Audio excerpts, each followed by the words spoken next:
내가 가지고 있는 실비를 4세대로 전환을 해야 되나 말아야 되나, 이 너무 오르고 있는 보험료 때문에 고민하시는 분들이 굉장히 많으실 텐데요. 4세대 실비 전환을 고민하시는 분들이라면 대부분 등기나 문자 혹은 카톡으로 이렇게 갱신형 상품 자동갱신 통지를 받으셨을 거예요. 우리가 갖고 있는 실비는 모두 갱신형이기 때문에 일정한 주기마다 보험료가 오르게 되는데요. 위 사진에서도 보이다시피 보험료가 73,195원에서 무려 142,519원으로 대략 2배 정도가 올랐습니다. 가뜩이나 다른 보험료도 납부하기 버거운데 실비까지 이렇게 오르다 보니 전환을 생각하지 않을 수가 없는데요. 그렇지만 실비 전환을 조금만 알아보면 보장이 안 좋아지니까 하지 말라는 이야기도 많이 있을 거예요. 그렇다고 유지하기에는 앞으로 더 오를 보험료가 너무 부담이 될 터라 고민하시는 분들이 많으실 텐데, 그래서 오늘은 제가 이 고민을 깔끔하게 해결을 해드리려고 합니다. 사실 계약 전환이 좋다 안 좋다에 대한 정답은 없습니다. 이 개개인의 상황에 따라 어떤 분들은 전환을 하시는 게 맞고, 어떤 분들은 기존에 가지고 있는 실비를 유지하는 게 맞기 때문에 내가 어느 군에 속하는지를 한번 확인해 보시고 전환을 판단해 주시면 좋을 것 같아요. 실비 전환과 더불어 1세대, 2세대, 3세대, 4세대 실비의 특징과 종합보험 안에 실비가 특약으로 들어가 있는 분들은 어떻게 리모델링을 해야 되는지 실비보험 공부를 이 영상 한 편으로 제가 끝내드리도록 하겠습니다. 40세 남자 기준으로 10개 손해보험사 보험료 평균을 봤을 때 1세대가 4749원, 2세대가 24,738원, 3세대가 13,326원, 4세대는 11,982원으로 2세대랑 비교하면 절반보다도 더 저렴하다고 볼 수 있는데요. 계약전환 제도란 기존의 1세대, 2세대, 3세대 실손보험을 지금 판매하고 있는 4세대 실비보험 상품으로 계약을 전환해주는 제도인데요. 회사별로 다르지만 보통 직전 1년간 이 정신질환 치료 이력만 없으면 전환이 가능하고요. 전환하는 방법은 담당 설계사나 고객센터 쪽으로 전환 요청을 해주시면 됩니다. 지금 다시 여쭤보고 싶은데요. 기존에 1, 2, 3세대 실손을 가지고 있는 분들 과연 전환을 하는 게 좋을까요? 네, 이제는 약간 물음표, 의구심이 들 거예요. 첫 번째로 가장 큰 틀인 보장 내용부터 비교를 해볼 텐데요. 09년 8월 이전에 1세대 실비를 가지고 있다. 자, 그러면 병원에서 입원 치료를 하게 됐을 때 100% 보장이 되고요. 통원 치료 또한 병원 규모 상관없이 5,000원의 자기부담금만 발생하는데요. 4세대 실비는 의료보험이 적용되는 급여 치료는 80%가 보장이 되기 때문에 자기부담금은 20%, 비급여 치료 시에는 70%가 보장되기 때문에 자기부담금은 30%가 발생이 됩니다. 쉽게 생각해보면 병원비가 만약에 1,000만원이 나오게 된다면 1세대 실비는 자기부담금 없이 100%인 1,000만원이 전부 다 실비에서 보장이 되는데요. 4세대 실비는 평균 20%에서 30% 정도 자기부담금이 발생하기 때문에 300만원을 자기부담금으로 납부를 하셔야 되는데요.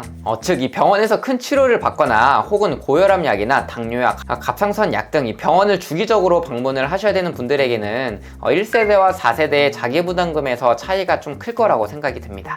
두 번째 이유는 자기부담금 상한제에 대한 차이가 있는데요.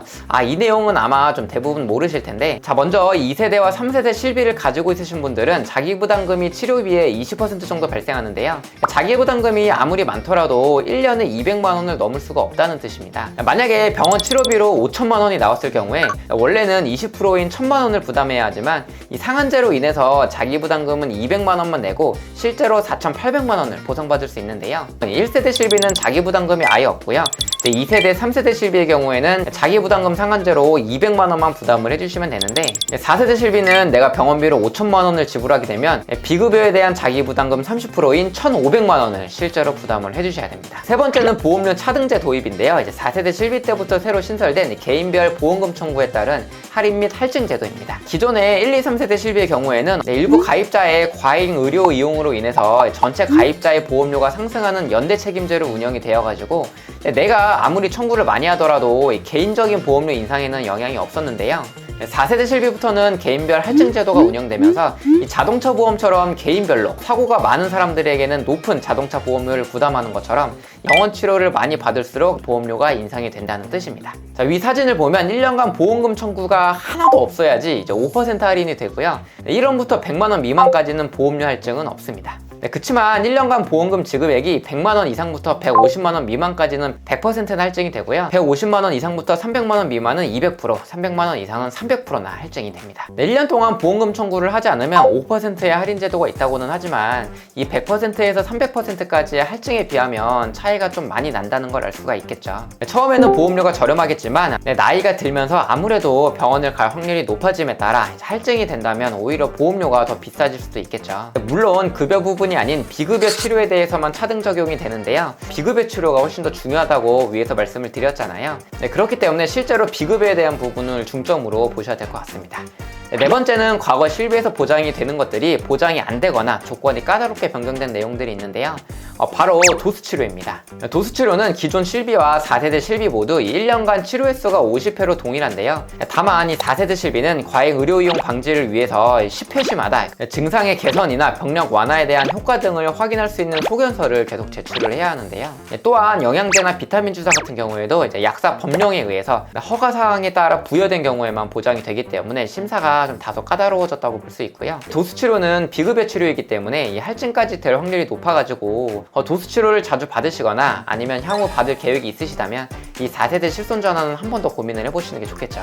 백내장 다초점 렌즈 삽입술도 그 중에 하나인데요. 백내장을 수술하는 경우에는 2015년 12월 이전 실비를 가입하셨다면 이 백내장 검사비부터 해가지고 수술비와 다초점 렌즈 삽입 비용까지 모두 다 보장이 되지만 16년 1월 이후부터는 시력 교정술로 판단이 되어가지고 이 다초점 렌즈 삽입의 보장이 제외가 되었습니다. 백내장이 없는 분들이 자꾸 시력 교정을 목적으로 수술을 많이 하고 과잉 진료로 인해서 보험사 입장에서도 어쩔 수 없는 선택이었던 것 같습니다. 자, 마지막으로 다섯 번째는 갱신기간과 재가입 주기에 대해서 설명을 드릴 건데요. 실비보험은 모든 보험사가 옛날부터 이 갱신형으로만 판매가 되었는데요. 1세대는 5년, 2세대는 3년, 3세대는 1년, 4세대도 1년 주기입니다. 1세대와 2세대 실비는 재가입이 없기 때문에 90에서 100% 보장을 만기까지 계속 가져갈 수가 있습니다. 4세대는 5년 주기로 이제 판매하는 실비 보장이 바뀌게 되면 그에 따라 내가 기존에 가입한 4세대 실비의 보장 내용도 바뀌게 되는데요. 예를 들어서 2024년 6월 4세대 실비로 내가 만약에 전환을 한다면 5년 후인 2029년 6월에 만약에 보장이 축소된 5세대 실비가 판매가 되고 있다면 5세대 실비 보장으로 내용이 바뀌게 돼요. 이건 다른 영상에서도 한 번 더 설명을 해주신 분들이 없는데 사실 실비를 전환하는 이유는 대부분 지금 납부하고 있는 실비가 비싸서 전환을 하는 거잖아요.